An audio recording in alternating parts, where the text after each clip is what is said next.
Bem, senhores, boa tarde. Sejam muito bem-vindos a mais uma sessão do Hospital Procardíaco. Nossos amigos de São Paulo. Boa tarde, Felipe, Gustavo. Tudo bem? Tranquilo? Pessoal da residência aqui também, todo mundo junto.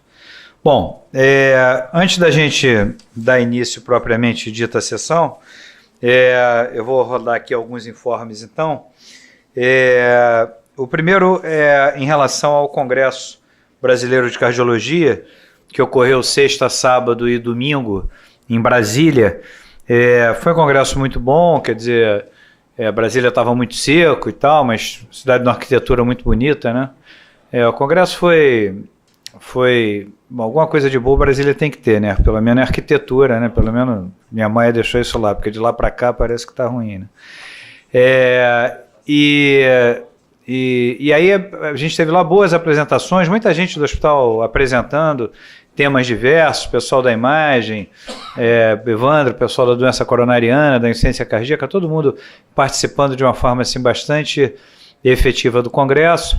Nós tivemos lá com a apresentação de 9 trabalhos, como sempre a gente participa lá do Congresso Brasileiro e também do Congresso da Sociedade. Desses 9 trabalhos, em 2 deles nós concorremos a prêmio, não ganhamos, mas concorremos a prêmios. Um foi do Felipe, que saiu do ar ali agora. Um deles foi do Felipe ali, que olha lá, parabéns, Felipe. Concorreu a melhor pôster de residente, não é isso, Felipe? Isso aí. Tem um delay lá, então ele... e aqui um outro trabalho que também disputou lá o melhor tema livre sênior do Congresso, foi o trabalho da valvopatia aórtica. O Rafael Lauri apresentou a casuística do hospital, 200 casos. Realmente impressionante os resultados que o Luiz Antônio Carvalho e o grupo dele tem com a TAV. E, enfim, então os dois de parabéns. O congresso foi muito bom. O Roberto esteve lá, atuando lá diretamente, enfim. Voltando aqui, então, especificamente para as nossas atividades, essa semana de 17 a 21, a gente iniciou na terça-feira com 2 sessões, uma de ergometria e reabilitação e seguida depois para uma sessão da neurologia na parte da tarde, ambas na terça-feira. E na próxima sexta-feira a gente vai ter a sessão da Sexta Consciência, vai ser do grupo da insuficiência cardíaca, coordenado pelo Marcelo Montera, e que o tema vai ser cardiomiopatia de múltiplas causas. Esse é o tema da sessão, vamos ver o que nos aguarda na sexta-feira. A apresentadora vai ser a doutora Bárbara Botelho, e debatedores Evandro Tinoco, Marina Oliveira, Arnaldo Rabichovski, Luiz Antônio Campos e Cláudio Tinoco Mesquita. Eu ainda queria dar um outro aviso, que nessa sexta-feira, sob a coordenação da doutora Ana Amaral, seja bem-vinda de volta da sua licença maternidade, está voltando hoje? Está voltando hoje. A doutora Ana Amaral e doutor Rodrigo Mouzinho, que hoje é um dos debatedores da sessão. Estamos iniciando, então, no dia 21/9, no dia 22/9, o 20º, é isso mesmo? Está certo isso aqui? 24º curso de emergências médicas. Já é curso para burro, né? Tem muita experiência aí para trás. O Rodrigo está fazendo um modelo novo, que é um modelo muito bacana. Eu tive a oportunidade de participar no ano passado. Foi ano passado, né? Ano passado. Primeiro semestre, então. É um modelo que gira em torno de práticas de aprendizagem ativa. Realmente foi um desafio e deu muito certo, né? Acho que foi muito bacana. Vocês estão de parabéns. Bom, então vamos chegar à sessão de hoje. E na sessão de hoje, então, eu queria agradecer muito ao Roberto por ter aceito o convite. Que a gente vai falar aqui hoje é sobre recentes avanços na terapia antiplaquetária da doença arterial coronariana. Como todos vocês sabem, o Roberto é um estudioso desse assunto, e quando eu lancei o desafio a ele, foi basicamente no sentido da gente poder revisitar sob a ótica de um especialista como ele, alguns aspectos e alguns cenários da doença arterial coronariana. Além de ser um expert na questão da antiagregação e da antitrombose, uma das suas qualidades é ser um excelente moderador, que eu tenho certeza que hoje você vai... Não, é verdade, moderação não é uma coisa simples, e eu tenho certeza que você vai brilhar. Roberto, muito obrigado, vou deixar para você apresentar os demais participantes. Obrigado a todos. Obrigado, André. O agradecimento é muito especial pela oportunidade. Acho que você foi muito generoso com as suas palavras. De qualquer maneira, eu agradeço. Agora que o Dr. Baruzzi já chegou, nós podemos começar. A sessão de como montar eletro foi especial ao Dr. Felipe e ao Dr. Gustavo. Um que não sai do Zap Zap e o outro que está sem o uniforme. Aqui no Hospital Procardíaco eles teriam a bolsa cancelada por 3 semanas. Espero que isso possa melhorar. Nossos homens no Planalto, nossos homens em São Paulo. Se você permitir, André, eu tive a honra de participar da comissão julgadora de melhor tema livre, não é sênior da SBC, e a produção daqui impactou muito.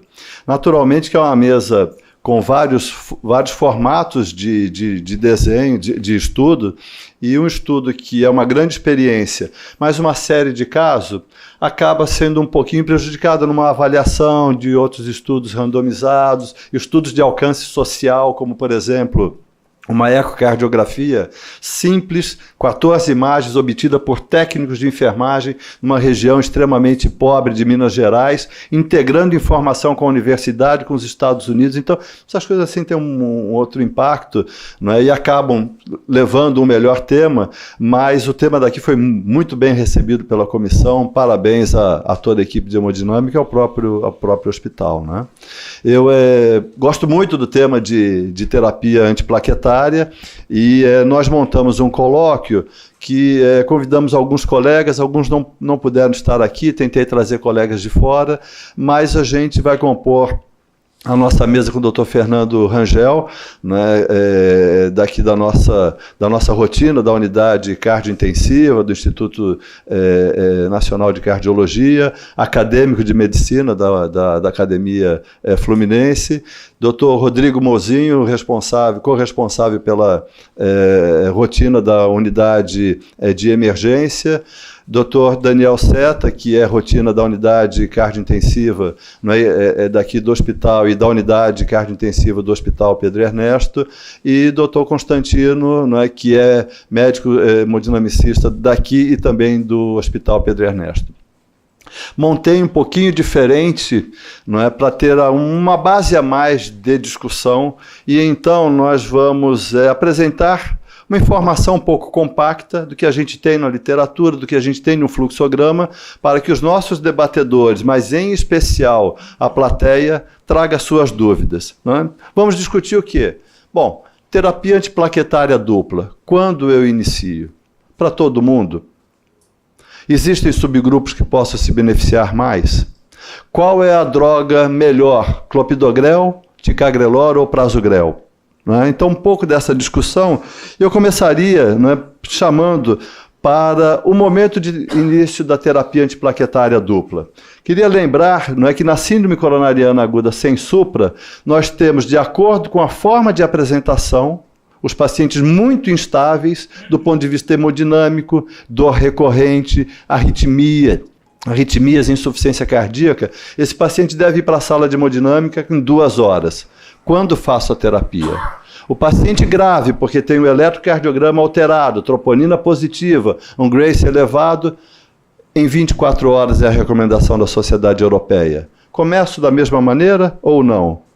Faço um ataque precoce ou não? Só para lembrar 2 informações do ACOAST, que é um estudo com síndrome sem supra. Os pacientes foram randomizados para placebo ou prasugrel, e, então, a coronariografia fazendo o complemento do prasugrel ou não. Não houve diferença de desfechos isquêmicos, houve uma piora dos desfechos hemorrágicos. Os pacientes, mesmo que ficassem um tempo a mais sem terapia, não teve diferença de resultado, os números não foram significativos. Montalescope diz que talvez não seja necessário fazer o duplo ataque.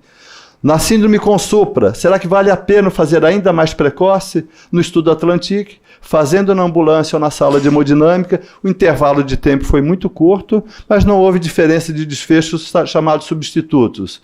A resolução do eletrocardiograma, a qualidade do fluxo arterial, houve menos trombose distante, um N pequeno, mas sem diferença nos desfechos isquêmicos. E o paciente menos grave, o diabético, o renal, com intervenção prévia, em que a proposta da europeia é de fazer até o 3º dia a coronariografia. Como é que nós vamos nos conduzir? E aí então abro para os nossos debatedores, a quem agradeço muito, mas a plateia, em cada um desses cenários, talvez começando pelo Mouzinho, que faz a parte de emergência, como é que você vê isso? O paciente sem supra, num primeiro momento, de alta instabilidade clínica e estável. Todos eles recebem na sala de emergência? Algum recebe na sala de hemodinâmica? Posso deixar 3 dias sem terapia antiplaquetária? Obrigado, Mozinho. Eu que agradeço o convite, doutor Roberto.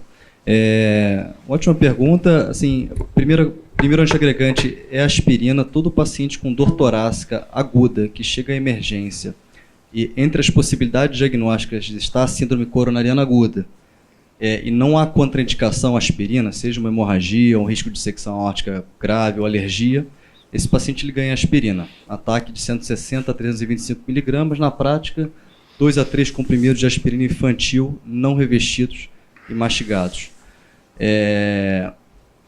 A grande dúvida, isso aqui é ponto comum, a grande dúvida é o momento do segundo antiagregante, que é o que você está colocando. Os trabalhos todos que randomizaram o segundo antiagregante, o CURE, com clopidogrel, o Plato com o ticagrelor, o Triton, time 38 com o prasugrel, eles deram esses remédios a partir da presença de um critério de alto risco. Tá? Geralmente aguardando o resultado de uma troponina positiva ou uma alteração eletrocardiográfica isquêmica. Né? Sem isso, eles não receberam esses remédios. Então, na prática, a gente acaba fazendo isso também, a menos que a suspeição clínica seja uma dor muito característica, e aí o médico tem a liberdade de já começar um segundo antiagregante. A recomendação é começar esse segundo antiagregante a partir desse momento, o quanto antes. E eu vou para o cenário que você colocou, que é um paciente de muito alto risco e tem indicação de uma coronariografia de emergência em até 2 horas, e aqui a gente tem dúvida. O trabalho com o prasugrel não foi bom, né? Com o ticagrelor, a diferença de 30 minutos entre fazer o ticagrelor na ambulância ou esperar chegar no hospital, a diferença muito pequena, não teve diferença, né? Talvez esperar o resultado da angiografia, do cateterismo, se há uma desconfiança de que possa ser necessário intervenções cirúrgicas, me pareça interessante. Se o paciente está muito instável, não tem condição de tomar comprimido, aí a resposta está fácil também, ele não vai tomar comprimido naquele momento. Mas a recomendação da literatura, das diretrizes, é fazer o quanto antes. Ainda a gente vai tentar fazer o quanto antes. Se eu entendi bem, então, aquele paciente de maior instabilidade, que você está levando numa estratégia como se fosse até uma angioplastia primária de um infarto com supra, você acharia mais seguro aguardar o segundo antiplaquetário por uma perspectiva de ser um paciente cirúrgico? Olha, eu acho que não vai ter diferença se a sala se a gente tem hemodinâmica no setor e levar o paciente na hora. Tá? Eu acho que se esse paciente é de algum dos outros grupos de alto risco, risco moderado, você vai fazer uma estratificação invasiva em 24 ou mais horas, a gente faz logo sem dúvida. Tá? Nesse esperar meia hora, 1 hora, acho pouco provável que tenha grande impacto, a gente não tem confirmação disso. Uhum. Eu faço sim o segundo antiagregante logo, desde que o paciente não esteja em choque cardiogênico, quer dizer, não tenha incapacidade de deglutir o comprimido, ou eu preveja ou antecipe uma possibilidade cirúrgica grande. Uhum. Constantino, quer fazer algum comentário? Como você gostaria de receber cada um desses pacientes? O muito grave, de 2 horas, o grande instabilidade, aquele de alto risco, até 24 horas, ou então o diabético, o paciente já com intervenção, que por um cenário eu vou deixar um 2º ou 3º dia de intervenção. Na verdade, quando você fala de diabético, até pegando o gancho, é o doente que é mais trombogênico. Esse é um paciente que me preocupa muito durante o manuseio. Quer dizer, ele em relação à população não diabética, é aquele paciente, pela alteração de coagulabilidade dele, é um paciente que faz mais trombose. Esse é um paciente que a gente sempre prefere, até no caso do semi-eletivo, digamos assim, que ele já venha bem antiagregado, que é o paciente que muitas vezes na manipulação você pode fazer trombo agudo durante a manipulação com catéter, com material. Bom, para a gente na hemodinâmica, meia hora a mais ou meia hora a menos não faz tanta diferença. A gente tem dentro da sala, quando você tem grande quantidade de trombo visível, a gente pode lançar a mão do abciximab até intracoronariano para poder começar o tratamento com o paciente. A gente tem aí quase 80% das plaquetas antiagregadas em 10 minutos. Mas o que não é a nossa rotina utilizar. A gente utilizava muito mais isso antigamente, a gente viu que não é todo doente que se beneficia disso e aumenta muito o risco hemorrágico.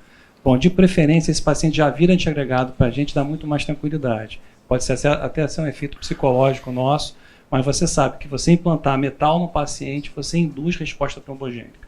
Essa preocupação com o paciente cirúrgico na verdade, esse é o paciente mais raro da gente. Não é o que a gente encontra no dia a dia. Então, até com alguns antiagregantes novos, até o ticagrelor e tal, você tem até uma tranquilidade maior de suspensão da 2ª dose até conduzir para a cirurgia, o que não acontece com o clopidogrel.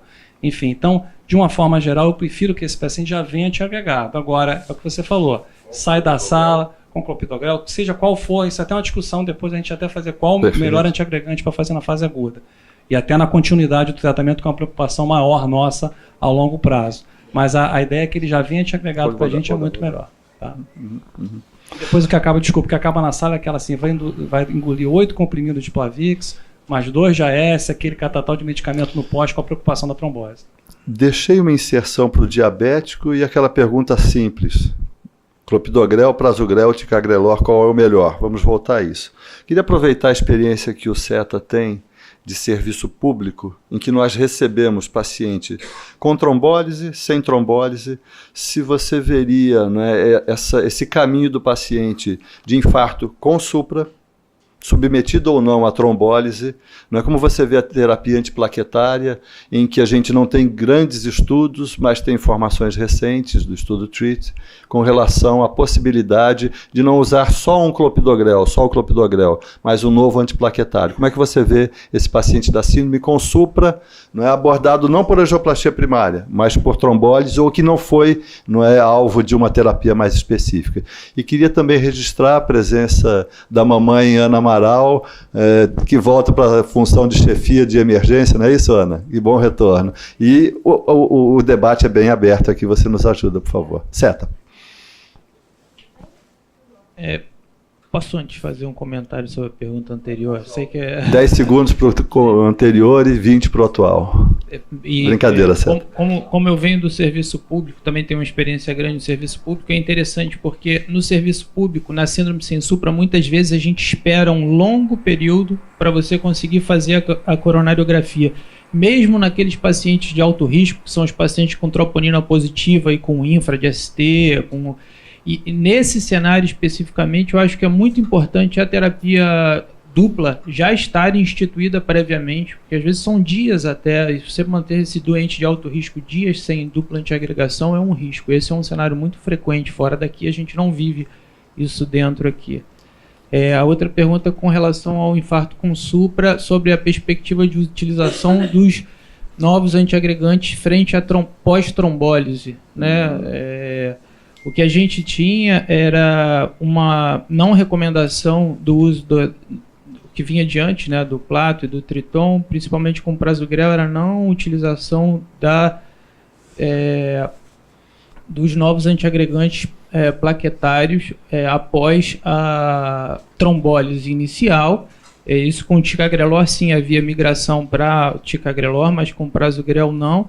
E o que a gente teve agora foi uma evidência mostrando sobre a perspectiva de segurança na utilização do ticagrelor, no caso, pós-trombólise, com rebolos de ticagrelor. E quando a gente olha a taxa de eventos hemorrágicos pós a utilização do ticagrelor foi comparável ao uso do clopidogrel, então parece haver uma perspectiva da migração para ticagrelor frente a esse cenário. Tem um outro trabalho que eu vi também equiparando o efeito do prasugrel com o ticagrelor pós-trombólise, mas era um trabalho bem menor, assim, de menor expressão. Mas eu acho que isso vale para o ticagrelor no momento. Fernando, você pediu a palavra. Eu queria que você analisasse esse ponto também do estudo TREAT, né, em que pacientes foram submetidos à trombólise e tinham recebido clopidogrel e se fez uma transição para o ticagrelor. Ao final de 30 dias não há diferença em desfechos hemorrágicos e a diferença de desfechos isquêmicos de 4% para 4,3% favorável ao ticagrelor é um N muito pequeno que não tem significado. Como é que você vê esse paciente submetido a trombólise e antiplaquetagem? Você acha que esse tipo de informação vai mudar a prática clínica, em especial assim, não é? Nos cenários de trombólise mais acanhados, é um cenário de pouco acesso ao ticagrelor também. Você acha que isso pode mudar a prática, ter um paciente que faz trombólise, fica em tratamento clínico e fica com ticagrelor? Roberto, obrigado pela pergunta. Isso acho que é muito importante, muito interessante esse aspecto. Esse trabalho foi o primeiro, como o Ceta falou, a usar um inibidor P2Y12 novo, pós-trombólise, com tenecteplase, e o trabalho não mostrou inferioridade, mas mostrou segurança. O desfecho hemorrágico foi igual, como você bem demonstrou. Mas do ponto de vista prático, eu vou administrar um remédio, ticagrelor, uma população, como você bem, que recebeu trombólise, uma população que é atendida prioritariamente no serviço público, por exemplo. Usar um P2Y12, ainda sem evidência de melhoria expressiva em desfecho, pós-trombólise, no caso do ticagrelor. Isso eu acho que vai ter um impacto muito pequeno na prática, porque o clopidogrel é um remédio de custo muito baixo, já amplamente difundido e amplamente utilizado. Os médicos estão plenamente adaptados ao seu uso, conhecem bem, manejam bem o clopidogrel. Então eu acho que a pós-trombólise, os resultados do TREAT não vão realmente impactar a nossa prática do dia a dia. Em relação ao paciente de muito alto risco, eu concordo plenamente com todos já falaram. Eu acho que, por exemplo, uma estrutura como do procardíaco, o paciente entra e tem toda uma facilidade, toda uma estrutura preparada para fazer angioplastia primária, com uma proficiência muito grande, com delta T muito curto. Esse paciente não vai fazer muita diferença.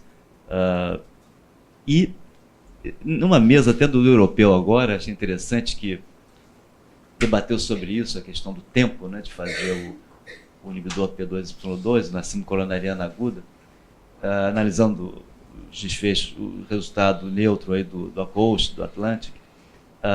Eles falaram que a opinião dos europeus é que isso possa não ter grande benefício. No entanto, a prática deles é fazer na ambulância, na síndrome coronariana aguda do ticagrelor. Então, os guidelines, as diretrizes, essa atual, fala que após o diagnóstico da síndrome coronariana aguda, você pode fazer ticagrelor ou, na ausência dele, clopidogrel. O que não pode fazer é o prasugrel, né? Isso está claro. O prasugrel você tem que ter uma perspectiva anatômica definida, né? Já definida, na sala de hemodinâmica. Então, eu acho que aqui, para a nossa realidade, isso é muito pouco relevante. Para outra realidade pós-trombólise, também acho que o inibidor mais potente vai ser irrelevante. Acho que ali a análise de custo-benefício vai favorecer amplamente o clopidogrel pós-trombólise. Eu queria ver com os nossos amigos em São Paulo se, dentro da experiência deles, eles têm alguma estratégia diferente desse ataque imediato para a maioria dos pacientes, alguma experiência com trombólise ou não, se querem fazer alguma contribuição, uma pergunta. Roberto, boa tarde a todos, muito obrigado pela oportunidade da palavra. É o seguinte, aqui no protocolo, separando o infarto com e sem supra, o infarto sem supra, como nós temos a facilidade de um CAT, vamos dizer assim, em 12 horas nós realizamos o cateterismo, claro, se o paciente estiver estável, ele vai imediatamente para o CAT. Nós não temos o hábito de dar o segundo antiagregante Por quê? Porque na nossa experiência, cerca de 25% dos pacientes são pacientes cirúrgicos. E se ele toma o segundo antiagregante, significa aguardar 5 a 7 dias de espera para dar segurança à cirurgia, evitando sangramento. No ano passado, nós tivemos cerca de 150 diárias de enfermaria, aguardando que esse efeito passasse e pudesse ser operado. Isso gera um custo para o hospital muito alto. Então, o que nós temos feito? Nós não damos segundo antiagregante, de fato, sem supra. Damos aspirina na dose, como comentado. Esse paciente vai para o CAT em 2 horas, ou no máximo em 12 horas, a depender da gravidade. E no cateterismo, se for o caso de implante de stent, damos segundo antiagregante na sala de hemodinâmica. Então, por que isso? Para evitar o segundo antiagregante, desse paciente eventualmente ser cirúrgico, e evitar excesso de diárias, porque ninguém tem coragem também de dar alta para esse paciente para casa. Ele acaba ficando internado 1 semana aguardando a cirurgia.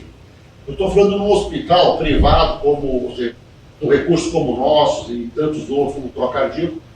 Isso em hospital público, essa conduta me parece que possa ser diferente. A espera do CAT realmente é prolongado, às vezes dias, 1 semana, 10 dias. Talvez a gente possa até dar o segundo antiagregante, o hospital público. No privado, ou pode convênio com recursos, essa tem sido a nossa linha mestra, evitar o segundo antiagregante.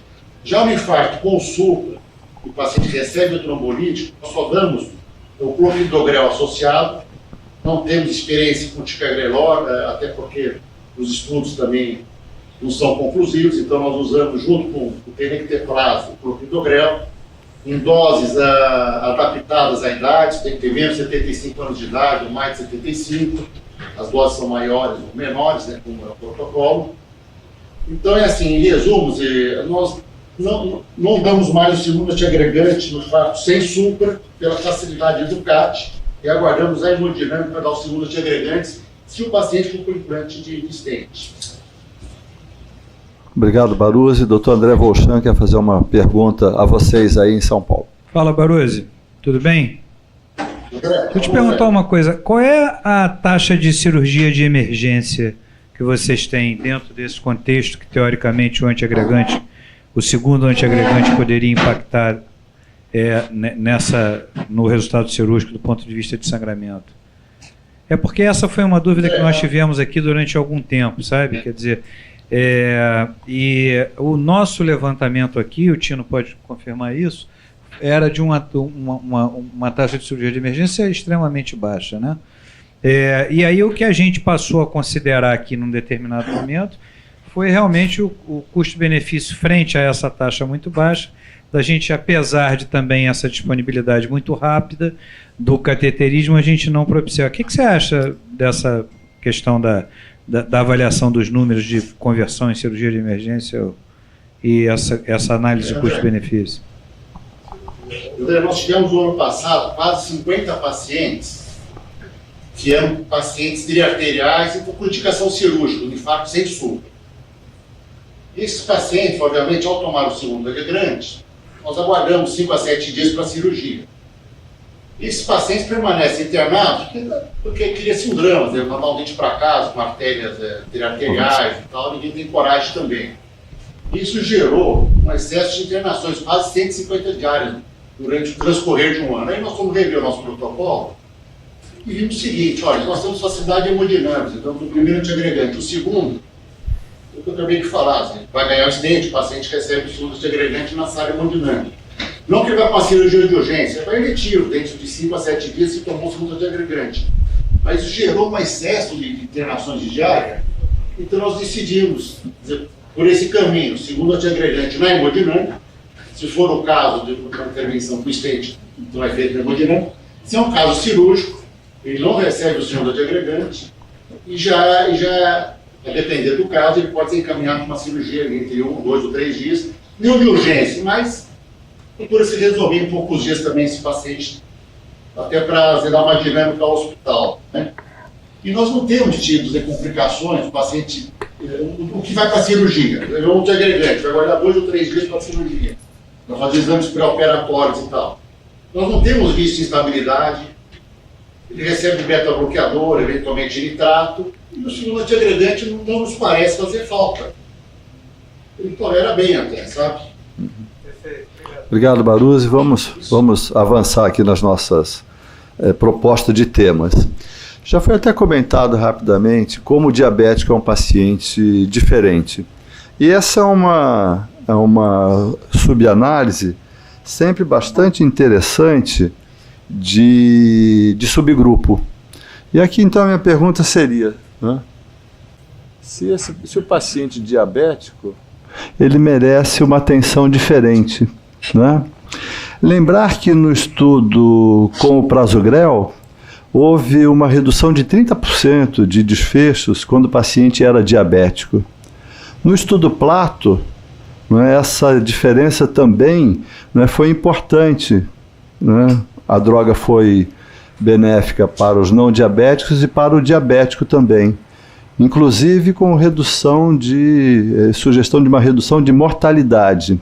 Então, a princípio, as duas drogas são superiores ao clopidogrel. Será que vale a pena um diabético que eventualmente recebeu o clopidogrel fazermos a transição para prasugrel ou ticagrelor? E se fizermos, qual droga escolhermos? E aí então, agora no europeu, no registro de infarto agudo do miocárdio, né, num subgrupo de 4.400 pacientes de síndrome coronariana aguda, com 1.320 pacientes, fazendo-se então um score de propensão. Nós temos dois grupos em torno de 380 pacientes, não é, pré e pós-propensão. A maior parte dos pacientes eram diabetes não insulino dependentes, pacientes... Desformatou um pouquinho aqui.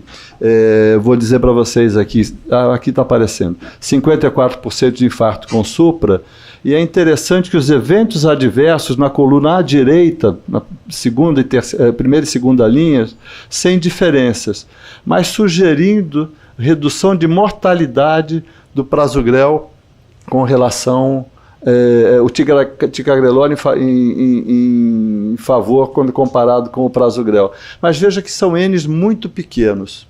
Então eu queria ouvir dos nossos debatedores se para eles, não é, tratariam um diabético com um novo antiplaquetário desde o início, ou se recebendo um paciente que não tivesse contraindicações, não fosse de um alto risco, né? Se o diabético é um paciente que deveríamos fazer a transição para prasugrel ou ticagrelor, e se vocês têm alguma preferência entre uma droga ou outra. E se der tempo também, tem dois subgrupos bem interessantes para a gente discutir, que é o renal crônico. Paciente com renal crônico, por exemplo, no estudo como o Plato, a redução de desfechos foi não de 16%, foi de 50%. E o desafio, ou não é, a controvérsia com o ticagrelor. E a controvérsia, não é, de, após a revascularização, o paciente da síndrome coronariana aguda, após revascularização cirúrgica, que ele fique 1 ano com a dupla terapia antiplaquetária. Então, eu queria abrir aqui, quem gostaria de começar?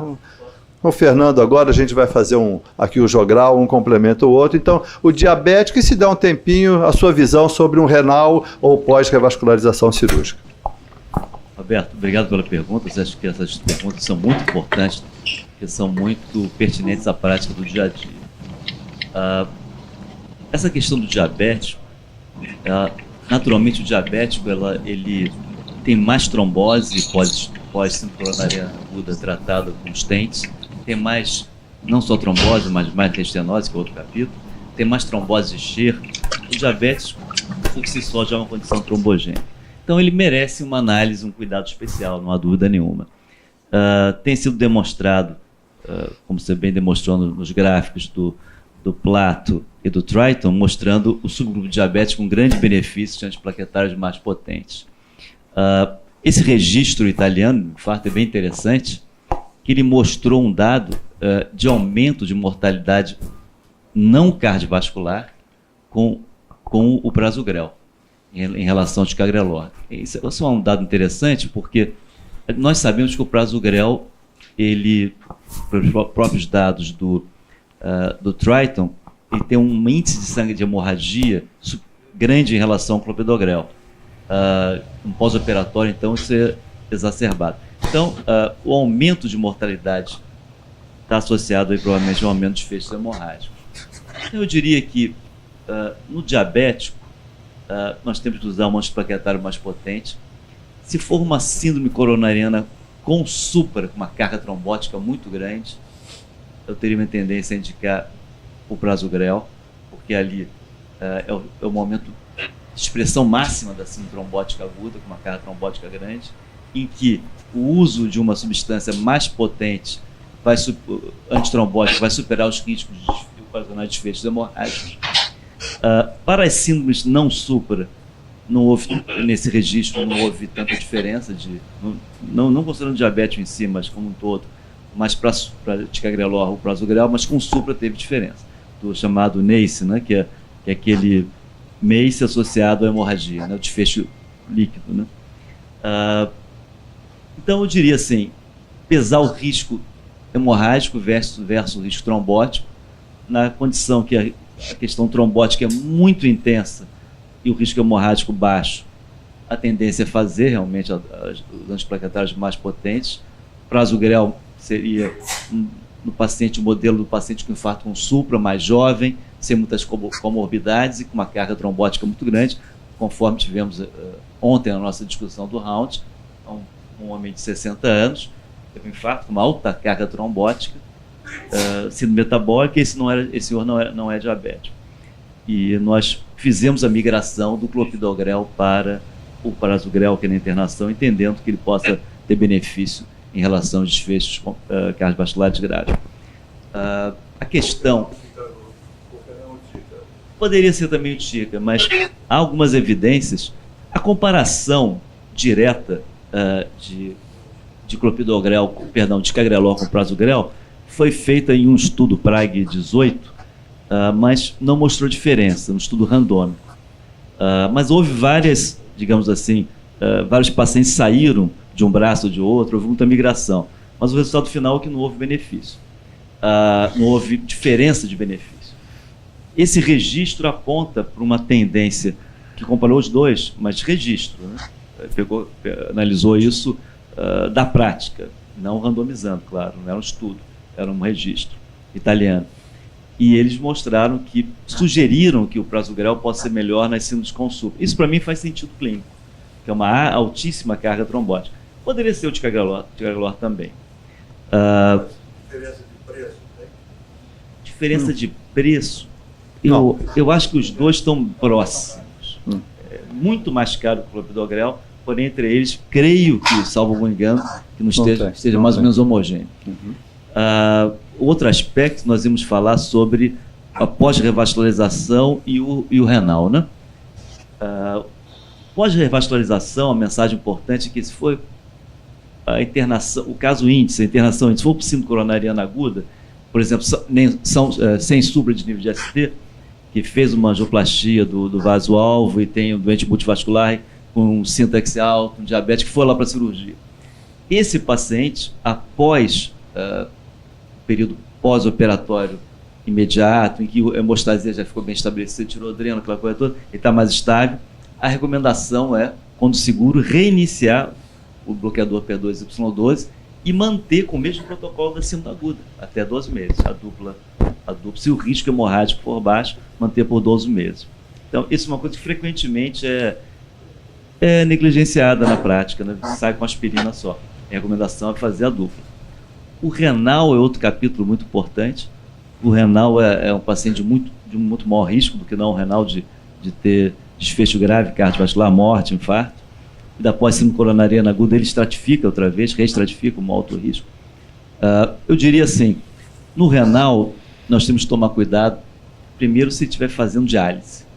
Se estiver fazendo diálise, a gente não tem assim, estudos do paciente dialítico, enfim, tem informações sobre isso direito. Então, a minha tendência seria fazer o clopidogrel. No paciente que tem um clínico reduzido não dialítico, ele tem maior risco trombótico.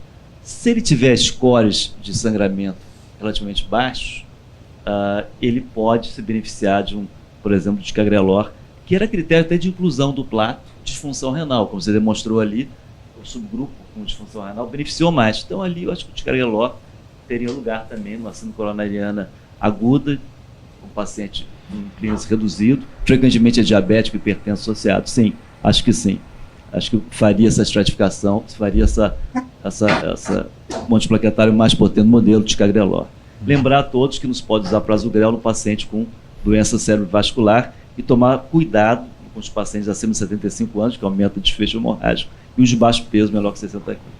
Vamos passar, pois não? Tratamento antiagregante, seja pós-operatório ou pós-estente, tudo. Eu estou com 32 meses de associação de aspirina e tive que baixar a aspirina para 50 miligramas, porque eu estou comprando um antibiótico e eu coloco em dúvida muito essa questão da dose de aspirina, porque eu li há muitos anos atrás um trabalho britânico em que eles usavam doses bem menores de AAS, 50 miligramas, e conseguiam manter também a antiagregação, medindo isso com o laboratório e tudo. Por isso eu faço essa pergunta. Desculpe interromper, não sendo debatedor. Não. A pergunta ela é extremamente importante. Nós deixamos um pouquinho à frente para amarrar um pouquinho melhor essa discussão, não é? Isso. Nós vamos discutir isso. Quanto tempo? 3 meses, 6 meses, 12 meses ou 3 anos, né? E eu queria só fechar esse aspecto dos subgrupos. Isso. Fica na cabeça da gente se são os pacientes são iguais. O senhor é especial, então nós temos que discutir melhor ainda, né? Mas muito pontualmente, para que a gente possa avançar um pouco, diabético renal se faz antiplaquetário duplo e se prefere um antiplaquetário mais potente e se tem uma visão de qual seria melhor. Verdade, assim, o Fernando fez uma análise bem detalhada, agora é assim, como eu faço. Tá, só para pontuar rapidamente, o Fernando falou tudo, então não tem muito mais o que acrescentar. Na prática, a gente acaba fazendo clopidogrel mesmo. Agora, o que me preocupa nisso, que acho que é um recado que tem que ficar até para o pessoal mais novo, é o crossover de medicação. Então, a gente que quando implanta stent, muitas vezes pacientes vêm com ticagrelor, que é uma droga muito mais cara, ele tem uma farmacopeia de medicamentos para tomar que muitas vezes não cabe no orçamento do paciente. Você passar de um medicamento para o outro, não esquecer de fazer o ataque do clopidogrel e iniciar e continuar o ticagrelor até o ataque do clopidogrel, porque essa janela de tempo entre a suspensão do ticagrelor e o início efetivo da antiagregação plaquetária pelo clopidogrel expõe o paciente a um risco trombótico grande. Então, as últimas tromboses de stent que a gente teve foi exatamente isso. O paciente suspende o ticagrelor porque é caro e começa a tomar o clopidogrel na dosagem seguinte sem ataque. Então, começa do zero e volta. Acho que esse é o recado mais importante nesse crossover. Agora, depois que você fez, aí você pode pensar com calma no paciente morre risco trombótico ou não e adaptar isso à condição financeira do paciente poder aderir à terapêutica. Isso é o mais importante. Ele tem que aderir ao tratamento. Se ele não puder com prasugrel, com ticagrelor, pelo menos tome clopidogrel. A gente usava ticlopidina antes, então deixar ele antiagregar. Certo. O que você faz com o diabético? Não, acho que o Fernando colocou bem. O diabético ele é um doente que faz mais restenose de stent, é um doente mais trombogênico. Usar drogas mais potentes para evitar a trombose de stent faz sentido, e nessas análises de subgrupo com relação ao uso do prasugrel demonstraram que nesse grupo especificamente vale a pena usar. A única questão que eu queria colocar é que o doente diabético e o doente renal crônico são justamente os doentes também de maior risco hemorrágico. Frequentemente o doente diabético é o doente multivascular, é o doente mais idoso, o renal crônico também é um doente de maior risco hemorrágico. Então isso também tem que entrar nessa balança para a gente decidir qual é o antiagregante, mas se o risco hemorrágico for baixo, acho que são doentes para usar drogas mais potentes. Alguma pergunta da plateia? Tô certo. Se está patente, claro, que o antiagregante mais potente é mais eficaz no diabético, sobretudo no insulino dependente, uma vez que o risco trombótico é maior, a pergunta que cabe é o seguinte: esse risco vai continuar perseguindo o diabético o resto da vida.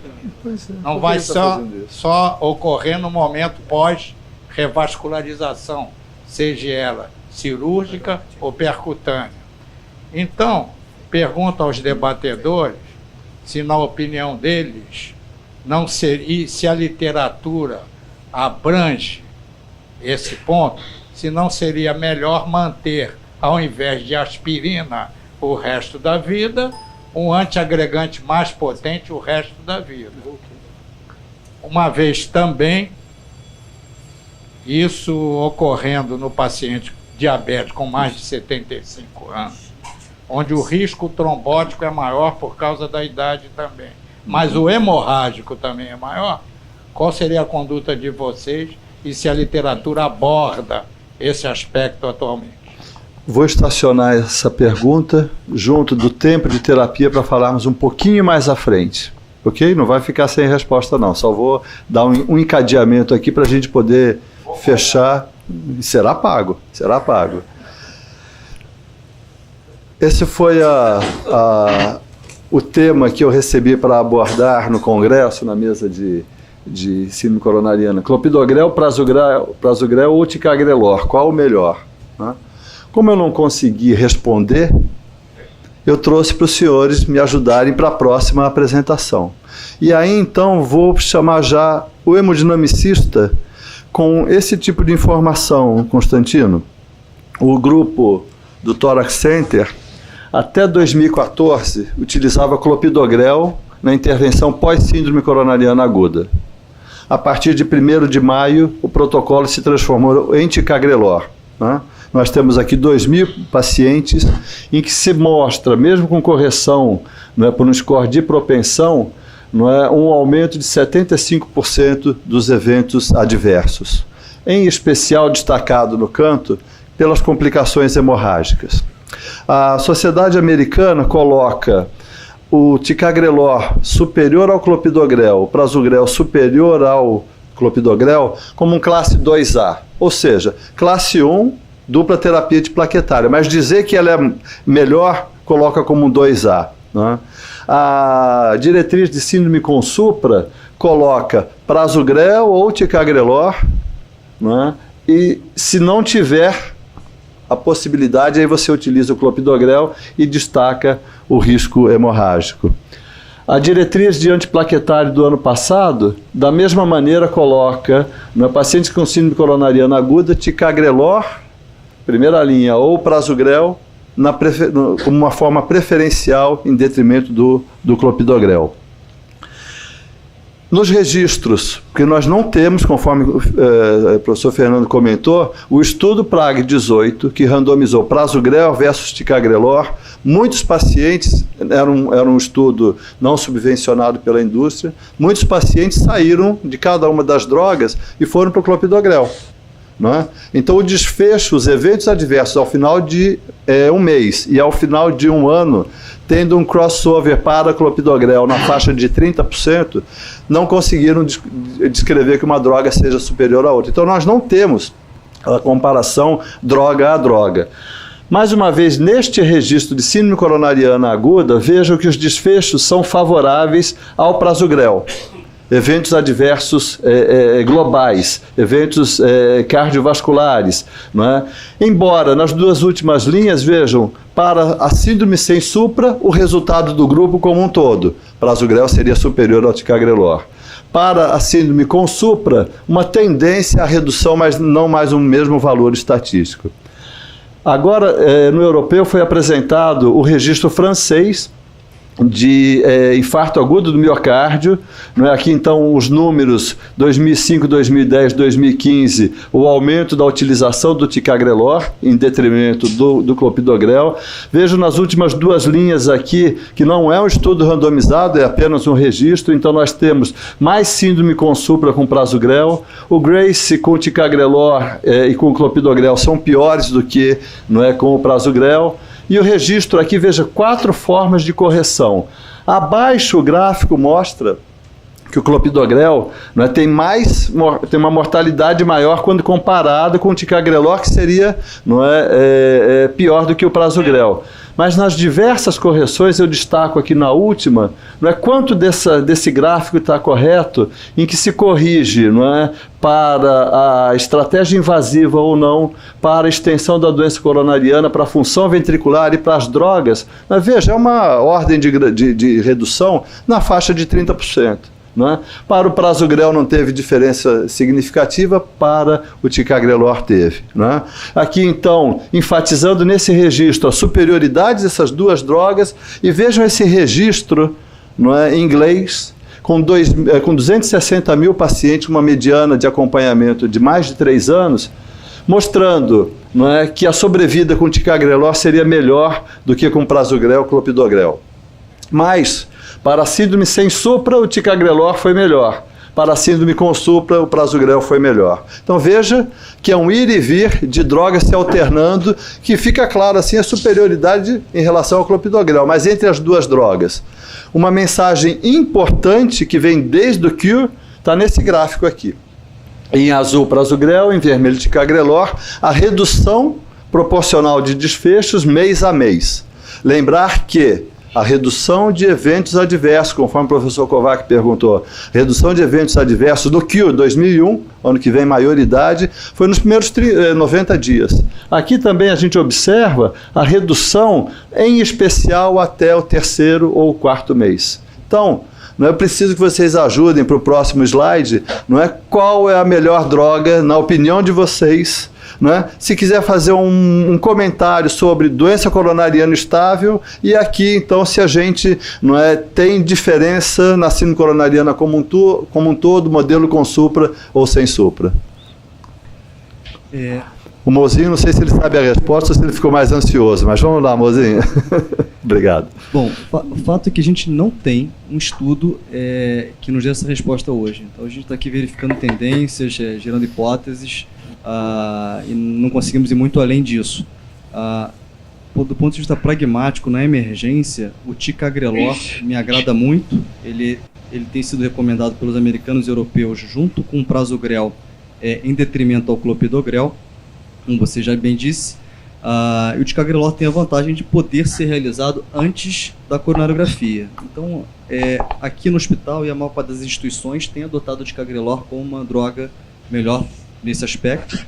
É um remédio, é um antagonista reversível dos inibidores da P2Y12, então tem uma comodidade também de você poder reverter naquela coisa do risco cirúrgico. O plato, uma reversão de 24 horas apenas, 24 a 72 horas, ele não teve aumento de risco hemorrágico entre os pacientes que foram para a cirurgia cardíaca. Então, nesse aspecto é interessante. Então, eu fico com o ticagrelor na tomada de decisão lá na sala de emergência, empurro para alta, para o momento da alta, depois que a gente tiver mais informações clínicas, anatômicas, que vão definir não só o antiagregante, mas também a duração de terapia antiplaquetária, que o Dr. César e o Dr. Kovac perguntaram, para a gente ser mais potente e mais longo, né, ou menos potente e mais curto. Né? Se é um stent, se é um vaso estreito, se tem diabetes, etc., a gente vai colocar isso tudo na conta e vai definir junto com a perspectiva financeira do paciente também. Eu fui até dar uma olhadinha, o ticagrelor tem um preço médio de R$250 mês, né? Isso vai dar uns 3 mil ano. A gente teria que perguntar ao paciente se ele quer pagar R$3.000 para ter uma redução de risco absoluto de 2% de infarto não fatal. Esse é o resultado do Plato, né? Baixou em 2%, desfecho combinado às custas de infarto não fatal. A gente pagaria R$3.000 por esse benefício. Certo, você acha que a síndrome coronariana aguda merece terapia antiplaquetária mais potente? E você consegue ver síndrome com supra ou sem supra? Você acha que a gente tem, não é, essas informações do registro cada hora sinalizando para uma droga? Como é que você acertaria a nossa cabeça para esse cenário? Essa pergunta é extremamente difícil. Depois da apresentação, então, acho que a coisa fica mais enrolada na nossa cabeça, né? Como é que eu costumo nortear a utilização dos antiagregantes plaquetários? Primeira coisa, na doença crônica, intervenções no cenário crônico, eu acho que a droga de escolha continua sendo o clopidogrel. Isso é o que a gente tem feito, é o que está nas recomendações. Nas síndromes coronarianas agudas, vai depender de risco de evento isquêmico e risco de evento hemorrágico. As diretrizes europeias encamparam a superioridade das drogas que já não são mais novas, ticagrelor e prasugrel, muito precocemente. Nós aqui no Hospital Procardíacos, fomos um pouco mais de leve nesse ponto, né? A gente não incorporou de imediato o uso do ticagrelor e do prasugrel, e aos poucos a gente foi identificando os subgrupos de maior risco isquêmico e menor risco hemorrágico para a utilização dessas drogas. Então hoje a gente trabalha com as 3 possibilidades e reserva, como a gente falou, as drogas mais potentes para os subgrupos de maior risco isquêmico e maior risco hemorrágico, e aí tem ferramentas para fazer isso, mas é o que a gente falou aqui, basicamente. Pode falar. Não tem muito diferente acrescentado do que o Daniel falou. Acho que tem que individualizar a terapêutica ao paciente em questão. Esses estudos, como você mesmo colocou, você coloca no mesmo saco pacientes com características clínicas diferentes. Então você tem um paciente com choque cardiogênico, paciente com disfunção ventricular, tem um renal crônico, tem um idoso, tem aquele que está anticoagulado com outras drogas, que é uma preocupação muito frequente nossa hoje em dia. O paciente tem fibrilação crônica, atrial, tem que tomar outro antiagregante. Então são uma série de fatores que essa resposta, eu acho que tem que ser um modelo muito individualizado do teu paciente em questão, desde o aspecto financeiro quanto ao aspecto clínico de risco de hemorragia, risco de trombose, características angiográficas, número de stents. Então tem uma série de coisas que eu acho que isso só na relação com o teu paciente individualizando que você vai conseguir ter uma resposta. De uma forma geral, a gente aqui na Hemodinâmica trabalha há muitos anos com clopidogrel. São poucos os pacientes que você vê resistência ao clopidogrel e com risco hemorrágico também pequeno. Mais recentemente, de alguns 3, 4 anos para cá, o ticagrelor entrando na fase aguda. E o prasugrel, a gente tem uma experiência muito pequena com ele, praticamente nenhuma. Então, basicamente, a gente trabalha com clopidogrel e ticagrelor. Eu acho que tem que ajustar a individualização do paciente em questão. Você sabe que no mercado americano, os novos antiplaquetários respondem não mais do que 40%. Né? Dependendo do cenário, por exemplo, no cenário de intervenção, você tem mais dupla terapia antiplaquetária. Mas o que chama a atenção são síndromes coronarianas agudas, sem dupla terapia antiplaquetária, né? E, portanto, uma oportunidade não atendida. É difícil trazer de análise de custo-efetividade um endosso para essas drogas. E, portanto, é fundamental exatamente essa individualização, assim, no quanto é razoável propor para um paciente uma nova terapia antiplaquetária. O Fernando quer fazer um comentário para que a gente... Depois São Paulo também. Um comentário rápido, Roberto, sobre esse assunto do paciente com doença coronariana crônica e estável, que vai ser submetido a uma angioplastia coronariana, eletiva, portanto. Esse último guideline europeu coloca um nível de evidência C, naturalmente, opinião, mas abre a possibilidade de fazer antiplaquetário mais potente em casos selecionados, tipo o ticagrelor, por exemplo. Doença estável. 2B. Então, abre a possibilidade. Por quê? Um paciente, qual seria o cenário que poderia ser indicado isso? É isso que você falou, Tino, o paciente com altíssimo risco trombótico, o paciente vai abrir uma oclusão crônica, encher safena multivascular, o renal entra nisso também. Então, com isso tem um risco trombótico muito alto. Você fez um score de sangramento, o precise da ele é menor que 25, pontuou aquilo lá, ele tem um baixo risco hemorrágico, é possível usar um antiplaquetário mais potente, isso como opinião de especialista, né? não como uma conduta consolidada, obviamente. Roberto Gamaschi, não, tem que ficar até o final da sessão. Roberto Gamaschi, por favor. Roberto, queria fazer apenas uma pergunta, baseado no que você mostrou em relação ao benefício, né, desses novos antiagregantes serem superiores nos primeiros 90 dias, nesses 3 meses, né? Se a utilização desses antiagregantes mais intensos, por um período mais curto, se haveria uma racionalidade, né? Uma utilização, já que a gente pretende utilizar por 12 meses nessa situação, se poderia haver um meio termo de utilizar por um período mais curto e mais intenso, embora seja interessante, né, fazendo que nesse guideline europeu do ESC, né, tem ele fala sobre que a indicação para um descalonamento de um antiagregante mais potente para um antiagregante menos potente, baseado em um teste de agregação plaquetária, é 2B. Né? Uhum. Eu até olhei isso, achei interessante, é quase que um 3. Né? Uhum. Então, considerando isso e nível de recomendação quase restrito, se haveria alguma racionalidade em se fazer uma transição, até pelo preço e pelos riscos. Muito interessante, são duas perguntas. Se baseado no número de eventos que são reduzidos ao longo dos primeiros 3 a 6 meses, se eu poderia fazer a terapia não é mais potente por um período menor. Não tem documentos, mas tem sido uma prática frequente. Isso. E a outra pergunta é se esse descalonamento, como por exemplo no estudo do Tropical ACS, que mostrou que isso é seguro, sem diferença de desfechos. Então, pode ser feito, mas não é recomendado. A princípio não entrou como uma recomendação de você fazer o teste antiplaquetário para ver se a inativação plaquetária é maior ou menor e rebaixar o nível de droga e depois reajustar. Alguma pergunta em São Paulo? Comentário? Ou seguimos daqui? Acho que seguimos, né? Caixinha por Pedrogrel, R$30 a caixa, e os 2 novos antiagregantes entre R$250 e R$300. Só essa informação de R$30, tratamento mensal a favor do clopidogrel, em termos de custo. Eu não sei se é a impressão dos colegas do Rio de Janeiro, mas a nossa aqui é o seguinte: a nossa experiência com o ticagrelor, temos observado efeitos colaterais de espineia, bradicardia, mas especialmente a dispneia, o que confunde a gente, se isso poderia ser um equivalente isquêmico ou não. E no fim, não raro, a gente acaba até trocando. Eu não estou aqui condenando nenhuma droga, mas é um evento adverso conhecido e que nós observamos com uma frequência até que bem razoável com o ticagrelor. Então, eu não sei se os colegas aí têm observado essa questão da dispneia e bradicardia com o ticagrelor.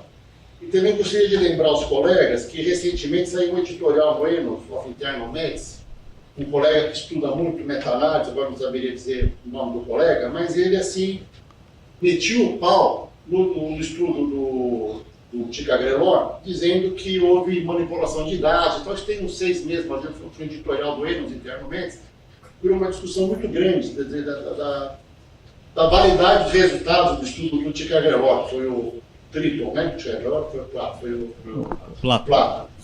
Bom, nós gostamos do eficiente, respeitamos as contraindicações de idade, peso, etc. O Brilinta temos tido efeitos colaterais, não que contraindique a droga. Depois que eu li esse editorial também do Annals, eu fiquei um pouco perplexo, né? Poxa, será que houve manipulação de dados ou não? Mas são só observações, né? Obrigado, Roberto. Baruzzi, assim, de uma maneira bem simples, esse tipo de questionamento assim, ele ficou sem resposta sobre manipulação de dados. Acho que isso não teria como a gente analisar.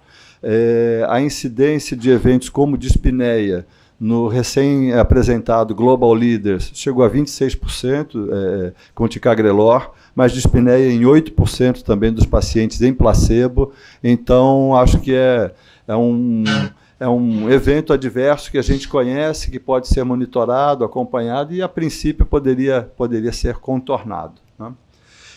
Talvez, para fechar agora a sessão aqui, nós vamos ouvir dos nossos debatedores o tempo de dupla terapia antiplaquetária, que passa por esse conceito de um estudo que definiu há 18 anos por 1 ano, e agora a gente tem a dúvida, pelo risco hemorrágico, não é se todos os pacientes são para 1 ano. Síndrome coronariana aguda ou não, faz diferença? Tipo de stent faz ou não? Lembrar numa revisão muito rápida, não é, que após 6 meses seria um momento para a gente estar revendo, não é, se tem características clínicas para uma duração prolongada, eventos trombóticos, o tipo de stent, o alto risco isquêmico, paciente com infarto, múltiplos stents, como o professor Kovac comentou, um stent de tronco de coronária, trombose prévia, diabetes, doença arterial difusa, ou então aquele paciente com complicações hemorrágicas, insuficiência renal, um alto risco hemorrágico. Essa é uma diretriz da Sociedade Canadense, abordando também características clínicas e angiográficas para o risco trombótico. Então, de novo aqui, doença renal, diabetes, tabagismo, não é? Só que quando a gente vai para avaliações de risco isquêmico versus hemorrágico, No risco isquêmico do DAPT, não é, nós temos lá o tabagismo, o diabetes, não é, o tipo de estente, mas isso ajuda a diferenciar o risco isquêmico. DAPT baixo, você não tem complicações isquêmicas, mas tem complicação hemorrágica se você tiver um tempo prolongado. O DAPT elevado, nós temos uma prevenção da terapia continuada, prolongada, a favor da dupla terapia, sem a complicação hemorrágica.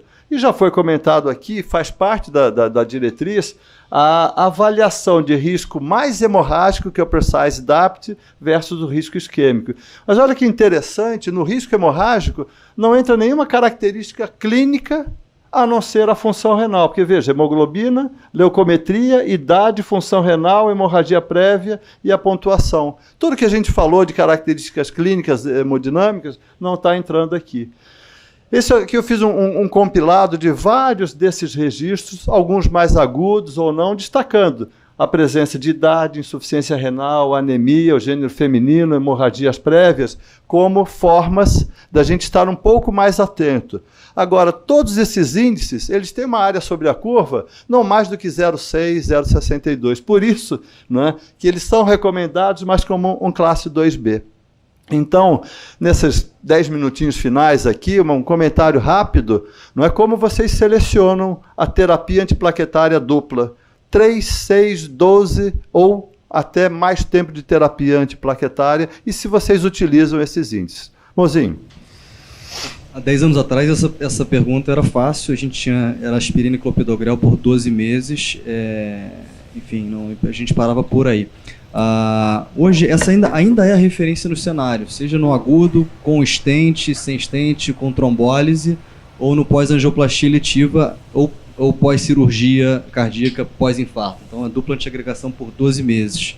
Tá? Só que surgiram os novos personagens aí, os novos antiagregantes, tem anticoagulação também, eventualmente o paciente tem fibrilação, alguma outra indicação de anticoagulação. E a gente vai fazer mais ou menos de 12 meses e vai individualizar o caso, como a gente tem falado aqui, com base nessas informações. O Fernando listou várias aqui, esse slide é o que eu uso. Existe o DAPT Precise, eu uso também essa ferramenta. Teve também um trabalho esse ano que foi o SMART, foi publicado em março. Ele comparou 12 meses com 6 meses de dupla antiagregação plaquetária. Só que quase todos os pacientes fizeram uso de clopidogrel, então ele não vai ter tanto valor para análise de outros antiagregantes plaquetários. E não houve diferença de mortalidade, 6 com 12 meses após síndrome coronariana aguda. Tá? Mas teve sim um pequeno aumento de infarto não fatal no grupo que fez só 6 meses. Certo. Roberto, o primeiro ponto que diferencia o tempo de antiagregação plaquetária é o fato do doente ter feito o evento coronariano agudo ou não. Então, de antemão, se o doente infartou, ele vai precisar de um tempo mais prolongado, pelo menos 1 ano de antiagregação dupla com qualquer uma dessas drogas. Pós intervenções coronarianas eletivas, esse tempo pode ser menor, de 6 meses a 3 meses, eventualmente. Agora, apesar dessa recomendação básica inicial, você pode ter sim fatores que levem você a fazer antiagregação por mais tempo. Então, presença de comorbidades que aumentem o risco hemorrágico, uso de múltiplos stents muito proximais, o stent de tronco, extensa área miocárdica em risco, são todos fatores que, principalmente se o doente não tiver um risco hemorrágico alto, a gente nos estimula a usar a dupla antiagregação por mais tempo. Existem ferramentas, como já aqui dito, que nos ajudam a prever o risco de eventos isquêmicos, DAPT score e eventos hemorrágicos também. Eu não as uso assim de forma sistemática na prática clínica, mas peso essas informações que eu falei para estender a antiagregação por mais tempo, e frequentemente eu faço isso. A idade avançada seria um motivo de manter mais tempo? Ela... Mas eu, por exemplo, com a minha idade. Com 6 estentes. O senhor não está bem assim? Isso está maravilhoso, sigamos, você mantém. Constantino, é sempre interessante saber o que aconteceu na sala de hemodinâmica. Comente, então, o tronco e uma tendência de um tempo até menor do que um multivascular, não é? E o aspecto do DAPT, diabético ou não diabético no DAPT, o tipo de stent, como é que você nos orientaria? Não, pelo contrário, eu fico muito feliz em fazer o cateterismo com dupla antiagregação plaquetária. Isso é um problema muito sério. Muitas vezes a pessoa suspende tudo para fazer. Marevan é uma coisa, Rivoxabana é uma coisa e antiplaquetária é outra. Isso é um conceito muito importante. Assim como o conceito também que a antiagregação não tem nada a ver com a restenose. São dois eventos diferentes. Um é evento trombótico, o outro é restenose. E já que eu falei de restenose, falar nos novos stents, que é a diferença que a gente tinha há 10 anos atrás, que tinha grande preocupação da trombose do stent e a manutenção da dupla terapêutica antiplaquetária. Na verdade, com os stents mais novos, com materiais diferentes, sem polímero ou com polímero absorvível, você tem por bula, muitas vezes, que você pode suspender no doente eletivo com 3 meses ou 6 meses a dupla terapêutica antiplaquetária. Então, mais uma vez, isso vai ficar individualizado ao paciente. Eu trato um tronco não protegido, eu prefiro manter essa antiagregação para o resto da vida, se possível. Agora, eu trato um tronco não protegido, guiado por ultrassom, isso me dá muito mais segurança. Então, são aspectos técnicos, como você falou. Se eu tenho um stent tipo expandido, esse stent vai trombosar mesmo que eu suspenda a antiagregação daqui a 2 anos, porque esse stent não está endotelizado.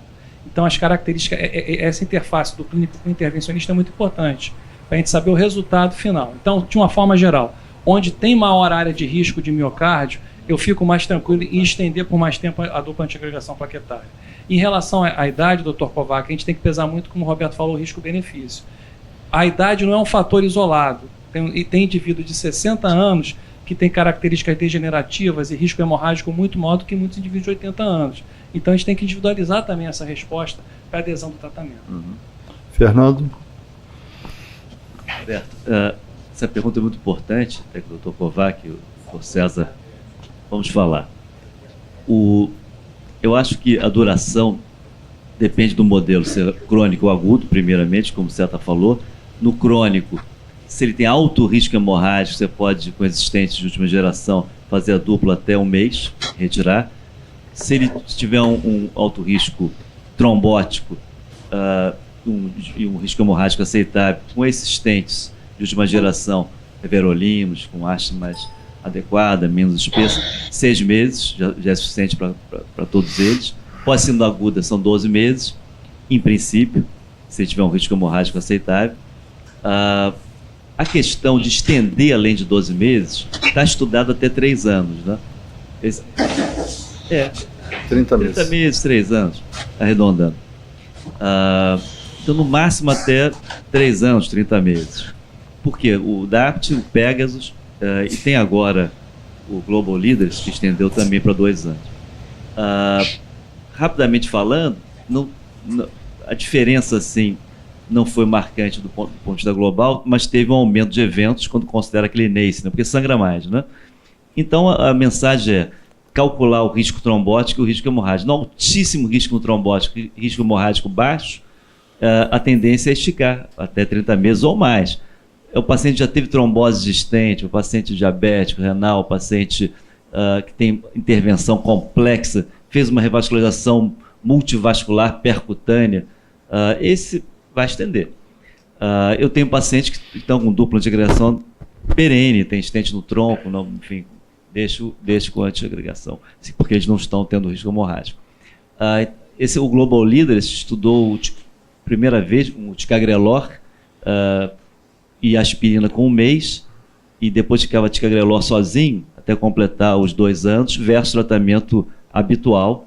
Tanto a dose de aspirina, por favor. A dose da aspirina deve ser sempre a menor possível, que é 81 miligramas, exceto na dose de ataque da síndrome coronariana aguda. Depois é 81. Depois é 81. Não se usa mais a dose maior, que aumenta o risco hemorrágico sem benefício antitrombótico. Então, o ticagrelor não foi essa estratégia experimental do usar o ticagrelor monoterapia de 1 mês até 2 anos, não teve benefício. Mas quando se analisa o primeiro ano, teve. Aí se discute uma série de coisas, não vai ter tempo de entrar nisso, a questão de aderência, a questão da dose, a questão do paciente. Mensagem final, eu diria, olhar sempre o risco trombótico do paciente e olhar o risco hemorrágico. Você vai priorizar remédios mais potentes naquele que tem um alto risco hemorrágico e mais prolongadamente também com risco hemorrágico baixo. Então, essa tendência, alto poder antiplaquetário prolongado no altíssimo risco hemorrágico, baixo risco, altíssimo risco trombótico, baixo risco hemorrágico. E o contrário, nós vamos fazer uma terapia de menor intensidade e mais curta naquele com risco hemorrágico maior e risco trombótico menor. Minha reflexão final é nesse sentido de que as variáveis hemodinâmicas para a decisão do tempo de terapia antiplaquetária, elas tornaram-se menos relevantes com os novos stents. E ficam os subgrupos. Né? Dos subgrupos clínicos, eu acho que os pacientes que foram para a dupla terapia com história de infarto são pacientes para a gente pensar um pouco mais, assim como o diabético também. Mas a principal preocupação hoje talvez seja o risco hemorrágico, e que são as variáveis clínicas. É a idade, é a função renal, não é? E que, portanto, isso talvez seja tão ou mais importante do que as características hemodinâmicas. Né? São 13 horas e 30 minutos. Eu queria devolver ao Dr. André Volchão o encerramento da sessão. Muito obrigado a todos.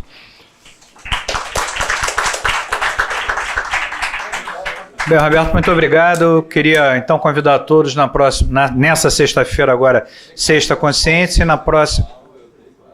e na próxima quarta estaremos todos aqui. Muito obrigado, amigos de São Paulo, Barroso e companhia, nossos residentes, um abraço. Tamo juntos de novo quarta-feira. Valeu.